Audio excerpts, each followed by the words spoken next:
के हिसाब से, सैकड़ों एकड़ के हिसाब से आपसे ज़मीन लेंगे ठेके पे, और ठेका भी मामूली सा होगा, इतना ज़्यादा ठेका नहीं होगा।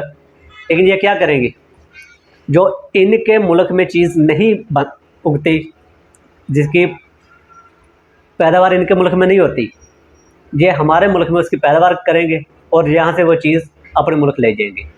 तो इससे होगा क्या, जो हमारे फार्मर हैं, हमारे किसान हैं, ये मुल्क की ज़रूरत के मुताबिक गंदम अगर चाहिए तो गंदम बीजते हैं, और अगर चीनी चाहिए तो कमाद, और अगर कपड़ा चाहिए तो कपास। ये इस तरह की चीज़ें